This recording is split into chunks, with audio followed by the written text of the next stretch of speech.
స్తోత్రం కలుగును గాక. దూత జకర్యాతో మాట్లాడుతుంది. అతని ఎదుట ఒక దర్శనం ఉంది. దూత స్వరం వినబడుతుంది. జకర్యా ఏం చూస్తున్నాడు? కనబడుతున్నది ఏమిటి? అతడు గుర్తించే స్థితిలో ఉన్నాడా లేదా అనే విషయము ఇక్కడ దూత మాట్లాడుతుంది. ఈ దర్శనము యొక్క ఉద్దేశము మనం కొన్ని విషయాలు మనం చూద్దాం. ఈ దర్శనం ఒక దీపస్తంభము అతనికి కనబడుతుంది.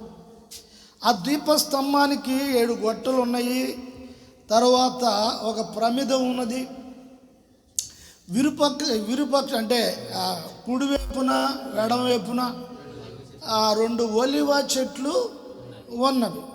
ఈ దర్శనంలో ఈ విషయాన్ని ఈయన చూస్తూ ఉన్నాడు. దేవునికి స్తోత్రం కలుగును గాక. అయితే ముఖ్యంగా మనం గమనించవలసింది ఏంటంటే దీపస్తంభమును చూస్తూ ఉన్నాడు. దీపస్తంభమును చూస్తూ ఉన్నాడు. ఈ దీపస్తంభము ఒక సాక్ష్యపు అంటే ఒక విశ్వాస జీవితంలో దేవుని కొరకు జీవిస్తున్న ఒక వ్యక్తి సాక్ష్య జీవితముగా ఒక సూచనగా ఉన్నది. ఈ దీపస్తంభము దానికి 7 దీపాలు ఉన్నవి. అది ప్రజ్వరిల్లుస్తుంది, అంటే అది ప్రకాశిస్తూ వెలుగుతూ ఉంది. ఇక్కడ విరుపక్షం కూడాని 2 ఒలివ చెట్లు అని మనము చూస్తూ ఉన్నాం. దేవునికి స్తోత్రం కలుగును గాక. అంటే ప్రతి ఒక్క విశ్వాసీ జీవితంలో వెలుగుమయకరముగా జీవితములు ఉండాలి. యేసు ప్రభు మత్తయి సువార్తలోని 5వ అధ్యాయంలో 15-16 అనుకుంటా ఆ మాట చదవండి. మత్తయి సువార్త 5:15-16 వచ్చిన యేసు ప్రభు ఈ మాటలు చెప్తున్నారు. గమనించాలి. మనుషులు దీపమును వెలిగించి ఎలా చూడండి, కొంచెం కింద పెట్టరు, కానీ అది వెంట నుండి వారందరికీ వెలుగునిచ్చుటకై ఏంటి దీపస్తంభం మీద పెడతారు. ఇంటిలో ఉన్న అందరికీ వెలుగునిచ్చుటకు కొంచెం కింద పెట్టరు. అంటే ఇప్పుడు ఈ దీపస్తంభము ఒక విశ్వాసి జీవితము కొరకు ఒక సూచనగా ఉన్నది. చాలామంది జీవితాల్లో రక్షణ పొందిన తర్వాత వారి జీవితము మిల్కు అంటుందో బెడ్ లైట్ లాగా చిన్న ఇల్లు. అంటే ప్రభులో ఉన్నాం. ప్రభులో ఎలాగైతే ఉన్నాం కదా, ఉన్నాంలే, ప్రభువులో ఉన్నాం. బాప్తిజం తీసుకున్నాం కదా, ప్రభువులో ఉన్నాంలే. అప్పుడప్పుడు ప్రార్థన చేసుకున్నాంలే. విశ్వాసంలో ఉన్నాం కదా. ఇలాగా సరే. ఇప్పుడు అన్నీ మనకి ఎన్ని సమస్యలు ఉన్నాయి, ఎన్ని పరిస్థితులు ఉన్నాయి, కానీ ఇక్కడ యేసు ప్రభు కొంచెము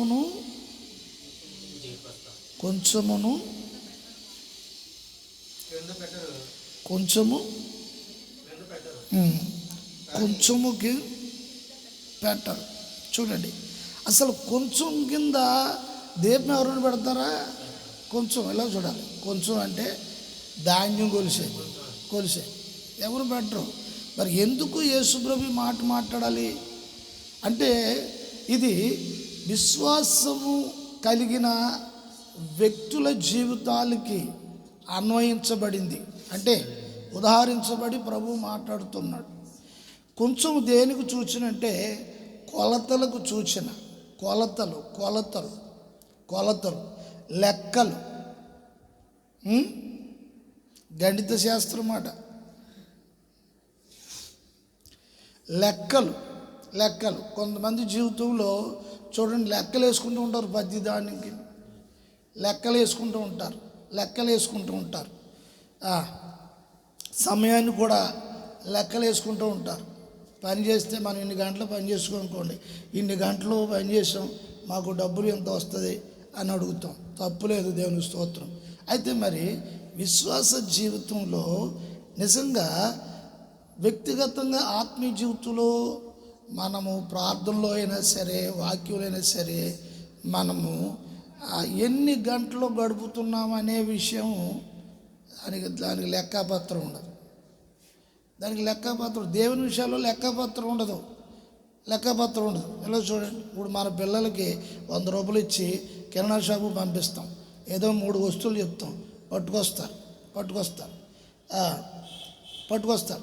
పట్టుకొచ్చిన తర్వాత చిల్లర ఎంత మిగులుతుంది, 15 రూపాయలు ఎంత మిగులుతుంది. అది సరే నువ్వు ఉంచుకో అని అనుకుని వాళ్ళకి వదిలేయకూడదు. ఎంతైందని అడుగుతారు కదా, ఎంతైంది అడిగి స్లిప్ ఇస్తారు. కొంతమంది స్లిప్ ఇస్తారు, డబ్బులు ఉంచుకుంటారు. డబ్బులు కూడా అయ్యాయి, ఏది ఎంతైంది. దీని అర్థం ఏంటి అంటే, దేవునికి స్తోత్రం, ఈ విషయాల్లో లెక్క ఉండాలి, మంచిదే. కానీ ప్రతి విషయంలో కూడా దేవుడు కూడా లెక్కలు అడుగుతాడు. నీ ఆత్మీయ జీవితంలో కూడా నువ్వు ఎంతవరకు వెలుగుతున్నావు. నీ సాక్ష్య జీవితము వెలుగంటే ఇంట నిండా ఉన్నవారికి అని చెప్పబడింది. అంటే ఇప్పుడు మన జీవితము కొన్ని పరిస్థితుల్లో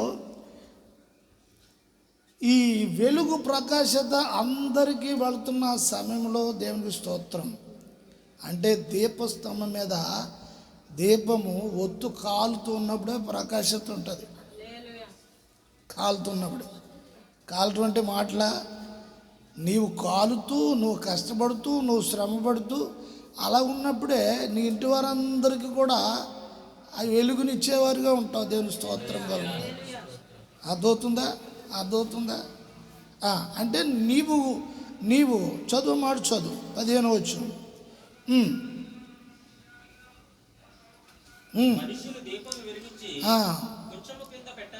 కొంచెం కింద పెట్టరు మనుషులు.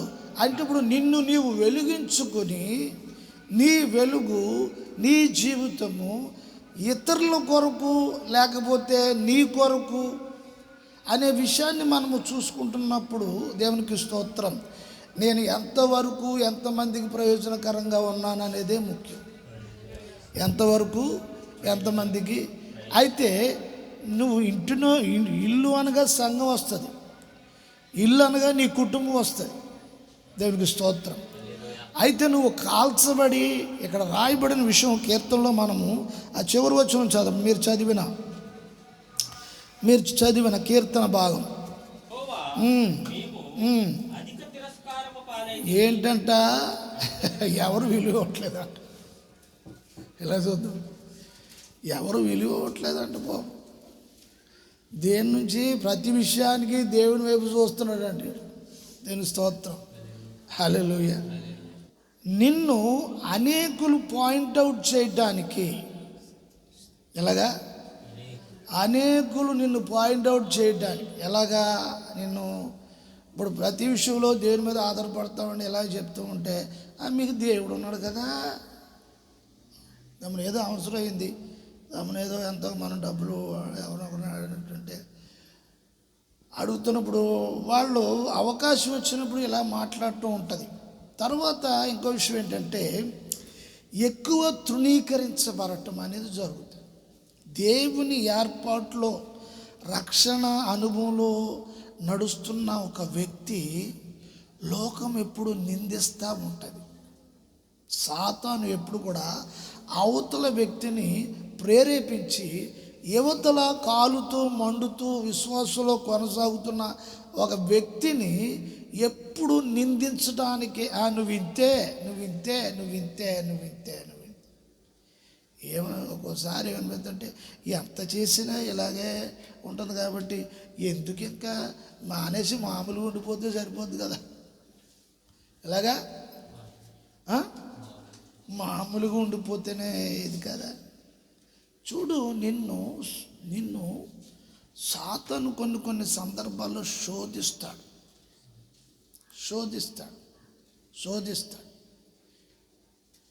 తృణీకారం వస్తున్నప్పుడు గమనించాలి. నువ్వు కాలుచున్న స్థితిలో ఉన్నప్పుడు తృణీకారాన్ని ఆహ్వానిస్తాం, ఇష్టపడతాం. దాని అర్థం ఏంటంటే ప్రభువులో ఉన్నాం. ఇప్పుడు ఈ దీపస్తంభం విషయంలో దీనికి ప్రదీపాలు 7 దీపాలు ఉన్నవి, మధ్యలో కాండం ఉంది, దీపం ఉంది. దీనిలో వాడేదేమో ఒలీవల నూనె వాడుతూ ఉన్నారు. దేవుని స్తోత్రం. ఈ దీపం ఇలా ప్రకాశించడానికి గల కారణము ఏమిటి అనేది మనము చూసినప్పుడు ఈ ఒక మాట చదువుతారా? అదే కీర్తన చదవండి మాట. ఏంటంట అధికం అంటే సరిపోద్దా? సరిపోదు. కొంచెం కాదు. కొంతమంది అంటే చిన్న మాట అయితే పట్టించుకోకూడదు, అంటే పెద్ద మాట పట్టించుకోవాలండి. ఇక్కడ వాక్యంలో ఏముంది? అధిక తిరస్కారము. పాలైపోయామంట. ఏం పాలైపోయాం? ఒకసారి చిన్న కుర్రోడు వాళ్ళ తమ్ముని తీసుకురాని అన్నగారిని పంపించాం. వాళ్ళు ఎంత ఉన్నారు. ఆడు వెళ్ళి తమ్ముని తీసుకురావడానికి వెళ్ళినప్పుడు అక్కడ నేను రాను అవతల బాగున్నాడంట. వాళ్ళందరూ నవ్వారంట. అన్నగారు నా దగ్గరకు వచ్చి అన్నాడు, నన్ను నవ్వులు పాలు చేసేసాడండి వీడు అక్కడ అన్నాడు. అవమానించాడు. గమనించాలి, అవమానమును చిన్న పిల్లలు కూడా తీసుకోవడానికి సిద్ధంగా లేరు. అంటే దీని అర్థం ఏంటి? యేసు ప్రభును కూడా అవమానించారు, ఏళన చేశారు. నువ్వు చూడండి, ఇంట్లో మన చిన్న ఈ పిల్లల్ని ఏమనంటే వాళ్ళు ఊరుకుంటారు. వాళ్ళ పుష్మలు వెళ్తారు. కారణం ఏంటి అంటే గుణము, స్వభావం. అంటే ఇప్పుడు వాళ్ళ జీవితంలో కాలటానికి, దేవుని పని వారిలో జరగడానికి అనుమతించలేని వారి జీవితంలో గుర్తించలేని పరిస్థితి. దేవదూత అంటూ ఉన్నారు, నీకు ఏది కనపడుతుందో నువ్వు గుర్తిస్తున్నావా? కళ్ళు లేవా ఏంటి? ఎందుకు అడగాలి? మన జీవితంలో ఏది జరుగుతుందో, నీ జీవితంలో ఏం జరుగుతుందో గుర్తించలేని స్థితిలో కొన్ని జీవితాలు ఉంటాయి. తిన్నామా, ఉన్నామా, స్నానం చేసామా, బట్టలు వేసుకున్నామా, మంచి ప్యాంటు చొక్క వేసుకున్నామా, మంచిగా పౌడర్ రాసుకున్నామా, మంచి చీర కట్టుకున్నామా, మంచిగా ఉన్నామా, మంచిగా తిన్నామా, మంచిగా పండుకున్నామా. గమనించాలి. అంటే ఇక్కడ ఆయన అంటున్నాడు, నీకు దర్శనము కలిగింది. నీ దర్శనంలో కనపడుతున్న దాన్ని నువ్వు గుర్తిస్తున్నావా? ఇది విషయం. అంటే జకర్యా ఆత్మతోటి నిండుకున్నవాడే, ఆత్మతో ఉన్నవాడే. కానీ ఇప్పుడు అతనుకున్న ఆత్మ కలిగిన దర్శనాన్ని గుర్తించే సామర్థ్యత లేనివాడై ఉన్నాడు. కొంతమంది జీవితంలో ఏం జరుగుతుందో ఏం తెలియదు, వాక్యం అంటూ ఉంటారు, గుర్తించలేని స్థితిలో ఉంటారు. ఇప్పుడు దేవుడు నీకు వేస్తున్న ప్రశ్న ఏమిటి అంటే, నువ్వు గుర్తిస్తున్నావా? నీ జీవితంలో జరిగేది గత 2024 సంవత్సరంలో జరిగిన కథలు, ఆ విషయాలన్నీ కాకుండా ఈ 2025 సంవత్సరంలో, కనీసం ఈ 2025 సంవత్సరంలో అయినా సరే నువ్వు గుర్తించగలిగిన ఆ స్థితి కావాలని ప్రభువుని కోరుకోవాలి. హల్లెలూయా. కోరుకోవాలి. దేవుని స్తోత్రం కలుగును గాక. హల్లెలూయా. ఇక్కడ అదే జకర్యా, అధిక తిరస్కారము పాలైతిమి, అహంకారులు త్వరగా గర్విష్ఠుల తిరస్కారమును మా మీదకి అధికముగా వచ్చి ఉన్నది. ఇప్పుడు ఏంటంటే ఎవరు కరుణ కోసము, ఇప్పుడు ఎవరు కరుణ కోసం అంటే వాక్యము చేత నింపబడి, ఇక్కడ ఒలీవల నూనె అని చెప్పబడింది కదా, తైలం. ఈ తైలము దేనికి పోల్చబడిందంటే ఇది పరిశుద్ధాత్మ అభిషేకానికి పోల్చబడింది. హల్లెలూయా, హల్లెలూయా. నువ్వు భరించాలి, అవమానం సహించాలి, భరించాలి అంటే నీకు దేవుని ఆత్మ అవసరం. దేవుని ఆత్మ అభిషేకము అవసరం. దేవుని స్తోత్రం కలుగుగా. ప్రార్థన చేస్తున్నప్పుడు కూడా మరి ప్రార్థనలో నీవు ఆత్మశక్తిని అనుభవిస్తూ దేవునికి స్తోత్రము కలుగునుగాక. ఆత్మశక్తిని అనుభవించే స్థితిలో ఉండాలి. దేవుని స్తోత్రం. ఇప్పుడు ఈ యొక్క అభిషేకము నీ జీవితంలో కొన్ని విషయాలు గ్రహించటానికి నీకు సహాయం చేసేవాడే ఉన్నాడు.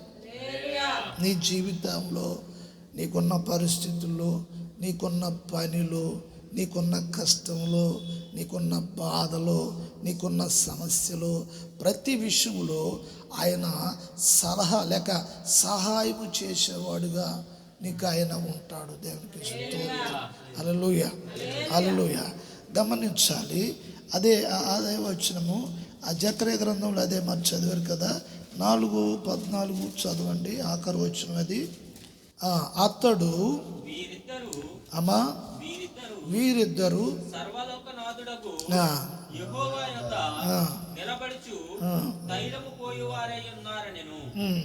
ఇక్కడ ఈ ఒలీవ చెట్లను పోలుస్తున్నాడు. ఇటువైపు అటువైపును వ్యక్తులుగా పోలుస్తున్నాడు.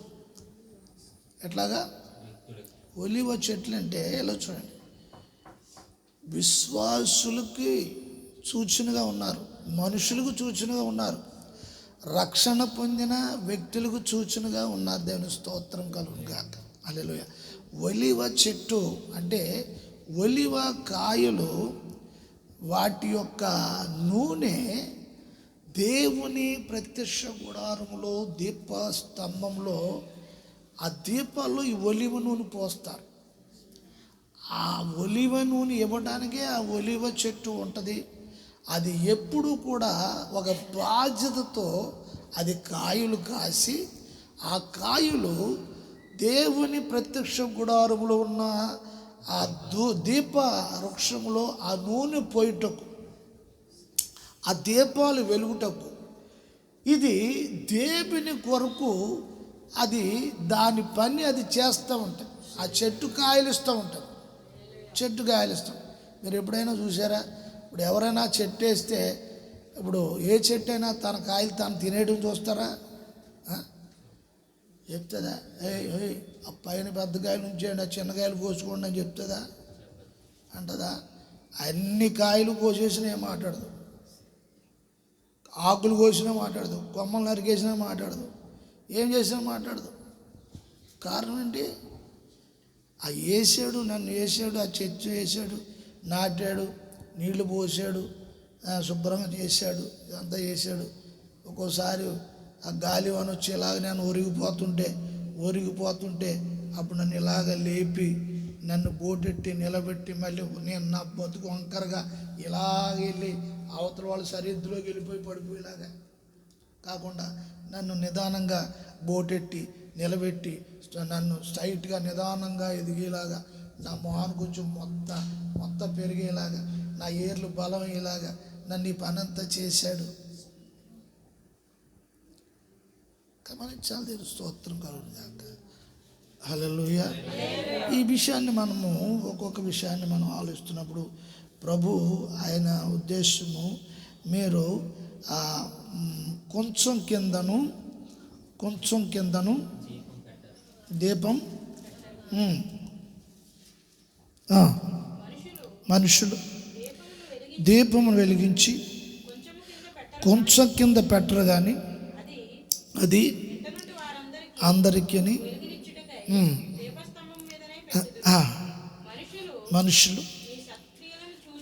మనుషులు మీ సత్క్రియలను చూడు. ఇక్కడ సాధారణంగానే దేవునికి స్తోత్రం కలుగును గాక. సంఘంలో వ్యక్తులు సంఘం విషయంలో, సేవ విషయంలో ఏదన్నా ఖర్చు పెట్టినా, సేవకులకి ఏది ఇచ్చినా అది ఎప్పుడు లెక్కలేసుకోకూడదు. చాలా ప్రమాదకరమైన అలవాటు. సాతాను ఏమంటుందంటే హాస్పిటల్లో 50,000 ఖర్చు పెట్టేసినా దాని గురించి అసలు ఆలోచన రానివ్వదు. అది కూడా చెప్పరు. హాస్పిటల్లో 50,000 నేను చెప్పరు, మళ్ళీ ఏమని అనుకుంటాను. చూడండి, ఇక్కడ సేవ విషయంలో ఏదైనా, దైవికమైన విషయంలో, సంఘ విషయంలో, సేవ విషయంలో ఏదైనా నువ్వు ఖర్చు చేస్తే ఆ విషయాలు ఎప్పుడు కూడా నువ్వు ఒక పెన్ను తీసుకుని, బుక్ తీసుకుని ఎక్కడొక్కడ రాసుకోకూడదు. కొంతమంది రాసుకొని మైండ్లో పెట్టేసుకుంటారు. గమనించవలసిన విషయం, యేసు ప్రభు ఎందుకు ఈ ప్రస్తాపన తీసుకొస్తున్నాడు? నీ జీవితము ఆరిపోయినట్లు కానీ, సన్నగిల్లిపోయినట్లు కానీ, చిన్న చిన్న మిడుగు దేపలాగా ఉండడం అనేది కాదు. కానీ అంటే నువ్వు ప్రకాశిస్తున్నప్పుడు ప్రజలు నిన్ను చూస్తున్నారు. అక్కడ ఆ వచనంలో మనం చదువుతున్న సమయంలో ప్రజలు 16వ వచనం, వారి ఎదుట నీ వెలుగు అది. ఇలా చూడండి, నీ తండ్రి మహిమపరచబడినట్లు నీ జీవితంలో ఒక్కొక్క వ్యక్తి సంఘంలో, ఇంటిలో, బయట నీ వెలుగు ప్రకాశమై ఉండాలి. నీ తండ్రికి మహిమ కలగాలి నిన్ను బట్టి. ఏంటి, నువ్వు ఇప్పుడు ఇంట్లోనే కూర్చుని ఇంట్లోనే ఉండడం అనేది కాకుండా అనేకులకు వెలుగు మహిమగా ఉండి అనేకులకు వెలుగు ప్రకాశించేవారుగా ఉండి నీ తండ్రి మహిమ కొరకు నీ జీవితం ఉండాలి. దేవునికి స్తోత్రం కలుగును గాక. హల్లెలూయా, హల్లెలూయా. ప్రతి ఒక్క వ్యక్తి జీవితంలో ఈ విషయం ఉండాలి. నువ్వు చిన్నవాడవైనా, చిన్నదానివైనా, పెద్దవాడవైనా, పెద్దవారైనా, చిన్నవారైనా, ఎవరైనా సరే, ఎలా ఉంది నీ పనిచేసే స్థలములో కూడా ప్రకాశముగా ఉండాలి. ఎప్పుడు మన ముఖం మీద చిరునవ్వు ఉండాలి. ఎలా ఉండాలి? చిరునవ్వు ఉండాలి. దేవుని స్తోత్రం కలుగును. పెసరెట్లేసే పెనవలాగా ఉండకూడదు. నల్లగా మూతి మాడి చేసుకుని ఇలా పెట్టుకుని అలాగే నవ్వుతూ ఉండాలి. ఎన్ని బాధలున్నా సరే నవ్వుతూ ఉండాలి. దేవుని స్తోత్రం. పనిచేసే స్థలంలో కూడా దేవుని స్తోత్రం. ఏదో కష్టం వచ్చింది, నష్టం వచ్చింది, బాధ వచ్చింది, అనారోగ్యం ఉంది, అది ఉసూరుమంటే ఏడడం కాదు. దేవుని స్తోత్రం. హల్లెలూయా, హల్లెలూయా. ఉసూరుమంటే ఏడడం కాదు. ఎవరైనా మాట్లాడినప్పుడు చిన్నగా మాట అదే ఒక 5 నిమిషాల తర్వాత ఎవరన్నా ఒక మాటకి ఏమన్నారనుకో, లౌడ్ స్పీకరే ఎక్కడి నుంచి వచ్చేస్తుందా బలం? ఆలోచించి, జనులు నీ క్రియలు చూస్తున్నారు, ప్రజలు నీ క్రియలను చూస్తున్నారు. దేవునికి స్తోత్రం కలుగును గాక. హల్లెలూయా, హల్లెలూయా. ఎందుకంటే నీవు ఒక సూచనగా దేవుడు ఉంచాడు, ఒక సాక్షిగా ఉంచాడు. దేవుని స్తోత్రం. ఒక సాక్ష్య జీవితంగా ఉండాలి, ఒక సూచనగా ఉండాలి. దేవునికి స్తోత్రం. ప్రకటన గ్రంథంలో యోహాను విషయంలో ఒక మాట మాట్లాడుతున్నారు. దేవుని స్తోత్రం. ప్రకటన గ్రంథం 1:20 త్వరగా. కాగా నువ్వు చూచిన వాటిని, ఉన్న వాటిని, ఇక్కడ యోహాను కూడా ఒక దర్శనం చూస్తున్నాడు. యేసు ప్రభు అన్నాడు యోహాను తోటి, బాబు నాయనా, ఓయ్, నీవు ఏవైతే చూస్తున్నావో చూచిన వాటిని అక్కడ ఉన్న వాటిని ఏవైతే చూస్తున్నాడో ఉన్నవి చూస్తున్నాడు. దేని స్తోత్రం. హల్లెలూయా. నీ జీవితంలో ఏ పరిస్థితులు అయితే నీ ముందు ఉన్నావో అవి నువ్వు చూస్తున్నావు. ఈ దర్శనం ఆయన అంటున్నాడు, నువ్వు చూచు వాటిని, ఉన్న వాటిని నీ వెంట, దీని వెంట. చూడండి, ఏవైతే ఉన్నవో వాటి వెంట కలగబోయే సంగతులు ఇంకా ఉన్నవి. అనగా 7 నక్షత్రములను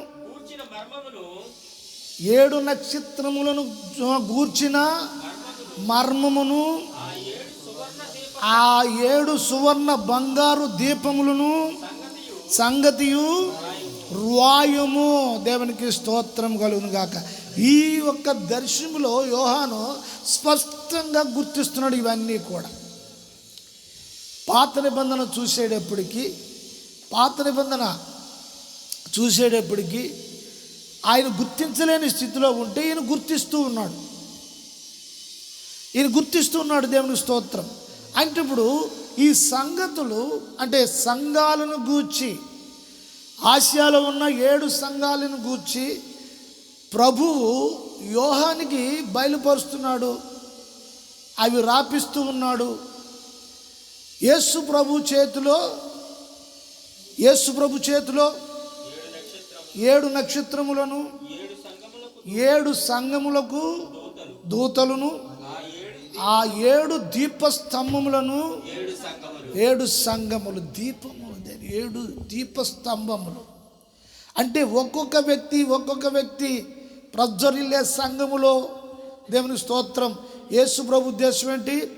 ఆ దీపస్తంభాల మీద ఆ దీపాలు వెలుగుతూ ఉండాలి. ఒక్కొక్క వ్యక్తి కొంతమంది సరిగ్గా చప్పట్లు కొట్టరు, కొంతమంది సరిగ్గా ప్రార్థన చేయరు, కొంతమంది ఏమో వాక్యం గుర్తించలేరు, కొంతమంది వాళ్ళ జీవితంలో జరుగుతున్న సందర్భాలను గుర్తించలేరు, వాళ్ళ జీవితంలో దేవుడు ఏం నేర్పిస్తున్నారో అవి గుర్తించలేరు.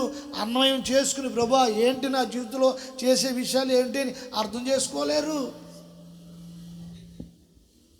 ఒక్కో సంఘం ఒక్కొక్క రకంగా ఉండడానికి గల కారణం ఏమిటి అనేది గమనించవలసిన విషయం. ఇక్కడ ఆ ప్రమిదలలో నూనె పోస్తూ అవి వెలుగుతూ ప్రకాశిస్తూ ఉన్నవి. అంటే ఇప్పుడు ప్రతి ఒక్క వ్యక్తి జీవితంలో ఉండవలసినవి. నేను కొన్ని మాటలు చెప్పి నేను ముగించేస్తాను. దేవుని స్తోత్రం కలుగునుగాక. హల్లెలూయా. మీరందరూ కూడా మీరు ఆత్మలో ప్రార్థన చేయటం నేర్చుకోవాలి. పిల్లలతో సహా ఆత్మలో ప్రార్థన చేయటం, వాక్య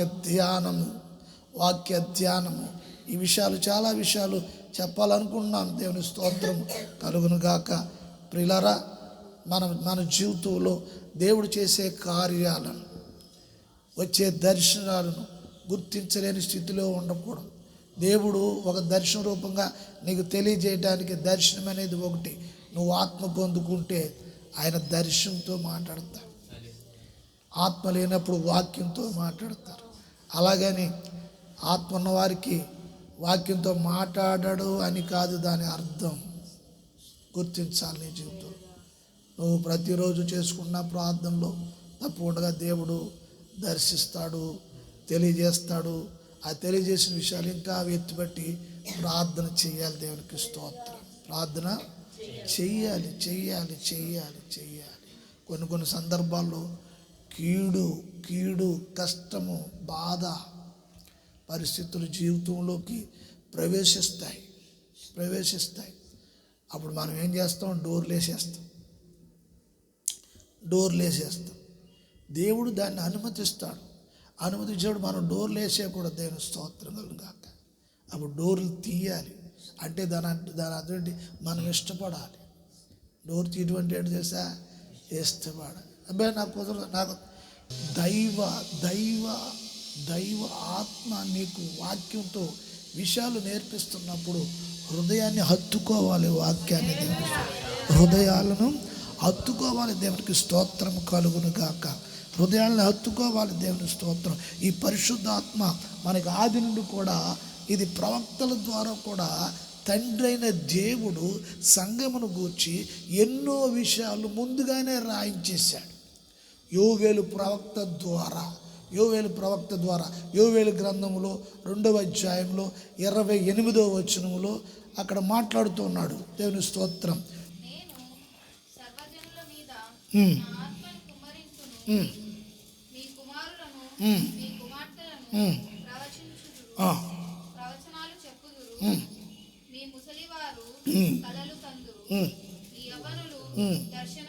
నీ యవ్వనులు ఎవరు విడిచిపెట్టేశాడు దేవుడు ఇక్కడ చూడండి. యేసు ప్రభు భూమి మీదకి రాలేదు ఇంకా అప్పటికి. పరిశుద్ధాత్మ భూమి మీదకి రాలేదు అప్పటికి. చూడండి, ముందుగానే పరిశుద్ధాత్మ భూమి మీదకి వస్తారు. పరిశుద్ధాత్మ భూమి మీదకి వచ్చి ఓన్లీ కేవలము పాస్టర్స్ మీదకే, యాజకుల మీదకే, సేవకుల మీదకే వస్తారని కాదు దాని విషయం. దేవుడు పక్షపాతం లేనివాడు. ముందు బాగా గమనించాలి. నీ హృదయంలో పక్షపాతం అనేది తీసేయాలి. మనిషిగా కోపాలు, తాపాలు, పట్టింపులు, పంతాలు ఇవన్నీ ఉంటాయి. తోటకూర గట్ట, కొత్తిమీర గట్టలు ఇవన్నీ ఉంటాయి. దేని స్తోత్రం. ఏమైపోతే కుళ్ళిపోతాయి కొద్ది కాలానికి.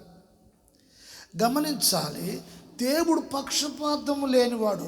ఆయన అందరి మీద పరిశుద్ధాత్మ కుమ్మరిస్తారు. ఇది ప్రవచనం, యోవేలు ప్రవచనం. దేవునికి స్తోత్రం. అందరి మీద. యోవేలు గ్రంథం 2వ అధ్యాయం 2వ వచనం. ఎలాగంట? ఎవరి మీద? బాగా గమనించాలి ఈ మాట. సర్వజనులు అంటే ఇందులో ఎవరెవరు ఉన్నారు? అందరంటే ఇశ్రాయేల్ అని కాదు, యూదులనే కాదు, దేవుని స్తోత్రం, హెబ్రీలనే కాదు, దేవుని స్తోత్రం. సర్వజనులు అంటే అమెరికా వాడు, ఆస్ట్రేలియా వాడు, యూపీ వాడు, శ్రీలంక వాడు, ఆంధ్రవాడు, తమిళనాడు వాడు, అందరూ. ఇప్పుడు దేవునికి చూడండి, గమనించాలి. ఇక్కడ వచనాన్ని నువ్వు గుర్తించాలి. అందుకే ఇక్కడ చూడు వాక్యంలో ఆయన నువ్వు చూచుచున్నది గుర్తిస్తున్నావా? చాలామంది వాక్యం అంటారు, చదువుతారు, దేవునికి స్తోత్రం, పరిస్థితులను అర్థం చేసుకోరు. ఇప్పుడు ప్రసంగాలు చేసేవాళ్ళే వాక్యం మాట్లాడేవాళ్ళే, దేవునికి స్తోత్రం కలుగును గాక. నిలబడి ప్రసంగం చేస్తారు. వచ్చేటప్పటికి డబ్బులు లేవంట. ఇచ్చేటప్పటికి డబ్బులే. ప్రసంగం చేయడం చాలా సులువుగా ఉంది ఇప్పుడు. గమనించాలి. దేవుని స్తోత్రం. వాక్య భాగం మనకి ఏమి నేర్పిస్తుంది? సర్వజనుల మీద. అంటే ఇప్పుడు దేవునికి ఏమి లేదు. ఆ ఆత్మ కలిగిన నీకేముండకూడదు. ఆత్మ ద్వారా విన్న వాక్యమును మారు మనసు పొంది బాప్తిసం తీసుకున్న నీకేముండకూడదు. కొంతమంది మనుషులు డిఫరెంట్గా ఉంటారు. వాళ్ళ కోసం కొంచెం మనుషులు కదా, కొంచెం మనసు బాధ కలుగుతుంది. బాధ కలిగిన వాళ్ళ కొరకు ప్రార్థన చేయాలి. ఏం చేయాలి? వాళ్ళ కొరకు ప్రార్థన చేయాలి. దేవుని స్తోత్రం. బాధ కలుగుతుంది. మనుషులు కదా, శరీరంలో ఉన్నాం. ఇప్పుడు దీని గుణం ఏంటంటే ఇది పచ్చర్షం గుణం. పెట్టిన వాళ్ళేమో దేవుడు అంటది, పెట్టిన వాళ్ళేమో దెయ్యం అంటది. అలా ఉండటానికి వీలు లేదు. అజ్ఞాన దిశలు. నువ్వు చూచుచున్నది గుర్తిస్తున్నావా? నువ్వు వింటున్నది గుర్తిస్తున్నావా? నువ్వు విన్న దాన్ని బట్టి నీ యొక్క హృదయాన్ని, నీ హృదయంలో నువ్వేమి నేర్పించుకుంటున్నావు? నీ హృదయానికి నువ్వేమి నేర్పిస్తున్నావు? నీకు నువ్వేమి నేర్పించుకుంటున్నావు? నువ్వేం అలవాటు చేసుకుంటున్నావు? నువ్వేం తర్బీజిస్తున్నావు? నీ కంట్రోల్ రిమోట్ నువ్వు ఎంతవరకు స్పీడ్ పెట్టుకుంటున్నావు? కొంతమంది గడియారం స్పీడ్ పెట్టుకుంటారు, దేని స్తోత్రం.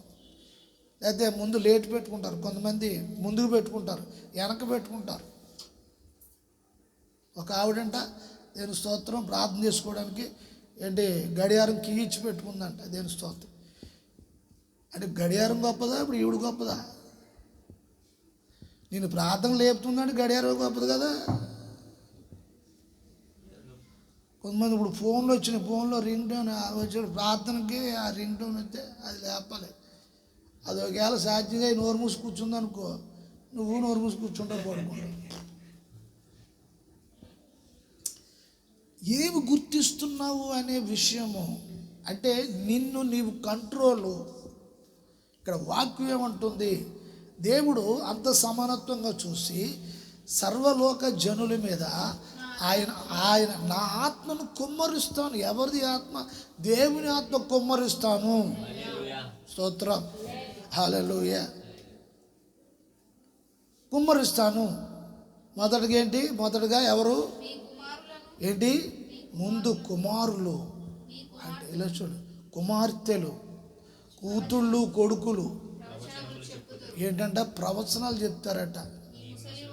ఏంటంట ముసలోళ్ళు ప్రార్థనలో ఉండి వాళ్ళు ఏం చేస్తాడు, కళలు కంటూ ఉంటారంట. దేవుని స్తోత్రం, కళలు కంటూ ఉంటారట. మీ యవ్వనులు దర్శనాలు చూస్తారంట. ఇప్పుడు ఈ పిల్లలు ఇవన్నీ విన్నారా? మరి అన్నీ మీలో నెరవేరాలి, ఇవన్నీ నెరవేరాలి. దేవుని స్తోత్రం. ఎప్పటికప్పుడు శుభ్రంగా తినేసి, శుభ్రంగా ఆడుకుని, శుభ్రంగా పడుకుని, శుభ్రంగా తినేసి ఇదే కాదు. బైబిల్ చదవండి. అపోస్తల కార్యంలో ఫిలిప్పీ కుమార్తెలు ఉన్నారు, వాళ్ళు ప్రవచిస్తూ ఉన్నారు. వాళ్ళు నా జీవితంలో నెరవేరాలి ప్రభు, ఈ వాక్యం అది చదివి, ప్రభు నీ కుమార్తెలు అన్నావు కదా, ఇదిగో మా అమ్మ కూతుర్ని, ఇదిగో ప్రభు మా నాన్న కొడుకుని, ప్రభు ఇదిగో ఇది నెరవేరాలి. వాక్యం ఇప్పుడు ఎవరు అన్నా ఆ ఒట్టి మాటలకు, ఆ మాట ఈ మాటల గురించి ఎక్కువ ఇప్పుడు ఎట్లాగా ఉందంటే వాళ్ళ గురించి వీళ్ళ గురించి ఊసులు చెప్పుకోవడమే సరిపోతుంది జీవితంగా. దేవుడు సోదరు, నాకు కూడా మన బుద్ధి వచ్చేసింది ఈ మధ్యకాలంలో. దేవుడు బుద్ధి చెప్తా, ఒరే బాబు నువ్వు వాక్యం చెప్పరా బాబు. ఇప్పుడు అందరూ తిరస్కరిస్తే బాధ కలిగి నేను కొంచెం మారుద్దామో మోడలు అని ఆలోచన చేస్తుంటే, దేవుడు ఒక రోజున వాక్యంతో మాట్లాడి, మోడలే మార్చొద్దు బాబు, నీకు ఇచ్చింది నువ్వు చెయ్యి, దేవుడు సోదరు అది నేను చూసుకుంటా, నువ్వు చెప్పడమే నీ పని. వాళ్ళు వినలేదనుకో అది నేను చూస్తాను, నీకెందుకు అనవసరంగానే నువ్వు చెప్పు. వాళ్ళు వినలేదనుకో నేను చూసుకుంటాను, అది నిన్ను ఎందుకు పెట్టాను చెప్పే. సరే చెప్పేస్తాను ప్రభా, ఓకే రైట్, అది నిర్ణయానికి వచ్చేసాను. నేను ప్రార్థన చేసుకున్నాను, చెప్పేసి వాళ్ళు ఏమనుకుంటా చెప్పేసి, నేను తిరస్కరిస్తారా, తిడతారా, పడు, దేవుని స్తోత్రం, నేను చూసుకుంటాను కదా. దేవుని స్తోత్రం. వాళ్ళు నిన్నంటలేదు నన్ను అంటున్నారని చెప్పాడు. దేవుని స్తోత్రం. గమనించాలి, ఆయన పక్షపాతము లేకుండా అందరి మీద కూడా ఆయన ఆత్మను కుమ్మరిస్తున్న దేవుని స్తోత్రం కలుగును గాక. హల్లెలూయా. అందరి మీద కుమ్మరిస్తున్న దేవుని స్తోత్రం కలుగు, అందరి మీద కుమ్మరిస్తుంది. ఆత్మ అభిషేకం దేవునికి స్తోత్రం కలుగును గాక. ప్రకటన గ్రంథంలో కూడా మనం చూస్తే 4వ అధ్యాయము, ప్రకటన గ్రంథము 11వ అధ్యాయము 3వ వచనం అనుకుంటా చదవండి అన్నమాట. ప్రకటన గ్రంథము 4వ అధ్యాయము 11వ అధ్యాయము 3వ వచనం. ఏంటి చూడండి, ఇక్కడ ప్రభు చెప్పుచున్న మాట, నా 2 సాక్షులకును అధికారం ఇచ్చేదను, వారు గోని బట్ట ధరించుకొని దినములు ప్రవచిస్తారు. వీరు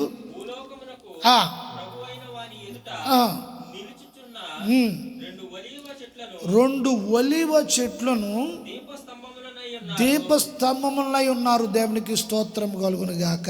ఇలా చూడండి, ఇక్కడ ఈ చదువుతున్నా అంటే కొంచెం దీన్ని వివరించడానికి కొంచెం సమయం పడుతుంది. అయితే నేను అభిషేకం గురించి, ఆత్మ గురించి నేను చెప్తూ ఉన్నాను. ఇప్పుడు వీళ్ళిద్దరూ కూడా దేవునికి సాక్షులుగా ఉండి ఇప్పుడు దేవుని నిమిత్తం వీళ్ళు పని చేస్తూ ఉన్నారు. అంటే ఇప్పుడు ఒక వ్యక్తిలో ఆత్మ పొందుకుంటే జరిగే పని నీ పని కాదు, నీ ఇష్టము జరగదు. నీ ఇష్టము జరుగుతుంది అంటే దాని అర్థం ఏంటంటే దేవుని ఆత్మకు, అభిషేకానికి నీలో స్థానము లేదు, చోటు లేదు అని దాని అర్థం. నీలో నువ్వు ఉన్నంత వరకు నీకు నెమ్మది అనేది కానీ, సంతోషం అనేది కానీ, సమాధానం అనేది కానీ ఉండదు. ఇక్కడ యోవేలు ప్రవచనం ప్రకారంగా అందరి మీద ఆత్మను కుమ్మరిస్తాను అంటే ఇప్పుడు సంఘంలో ఉన్న అందరి మీదని ఎవరి మీద? కుమారుల మీద, కుమార్తెల మీద, యవనస్తుల మీద, ముసలివారి మీద, అందరి మీద ఆయన ఆత్మను కుమ్మరిస్తాను. అంటే ఇప్పుడు ఆయన ఆత్మ అభిషేకము ఒక వ్యక్తిలో దేవుని పని జరిగించేదై ఉంది. ఈ ఒలీవ చెట్లు అవి చూస్తుంటే ఇవి దేవుని పని చేసేవై ఉన్నాయి, దేవుని కొరకు ఉపయోగపడేవై ఉన్నాయి. అంటే ఇప్పుడు నీలో దేవుని పని జరగాలి. దేవుని పని జరగాలంటే ఓ బైబిలు, ఓ బ్యాగులు వేసుకుని సేవకు వచ్చేమని కదా దాని అర్థం. ఒక సాక్షిగా ఉండాలి దేవుని కొరకు నీ జీవితం. చాలామందికి ఇలా అర్థం అవట్లేదు. దేవుని స్తోత్రం కలుగును గాక. హల్లెలూయా. కొత్తపేటలో నాకు ఒక మహాస్నేహితుడు ఉన్నాడు. ఆ మహాస్నేహితుడు ఆయన అప్పుడు నేను 2000లో ఆ టైంలో సువార్త చెప్పడానికి వెళ్ళేప్పుడు మేము చాలా క్లోజ్గా ఉండేవారు. దేవుని స్తోత్రం, క్లోజ్గా ఉండేవారు. నా పరిస్థితి ఏంటో అదొక పరిస్థితి, చాలా క్లోజ్గా ఉండేవారు. అయితే దేవుని స్తోత్రం అలాగే వెళ్ళి మేము కొంచెం బయట అరుగు మీద కూర్చొని వాక్యం మాట్లాడుతుంటే ఎక్కడికి వెళ్ళినా కూడా ఇదే పరిస్థితి మొదటి నుంచి. పెళ్ళైన కొత్తలో భార్యని గదిలో పెట్టి అరుగు మీద 4-5 కూర్చోబెట్టి ఇదే పని. ఆవిడ టీయట్ కూర్చొని 2 సార్లు ఇచ్చేది, 3ఓసారి ఇచ్చాడు, తెల్లారిపోయేది. రాత్రి తెల్లవారులు వాకింగ్ వచ్చి డిస్కషనే, వాదాలు 2000లో ఆ సంవత్సరంలో జయరాజు పుట్టలేదు అప్పటికి. దేవుని వాకింగ్ కొరకు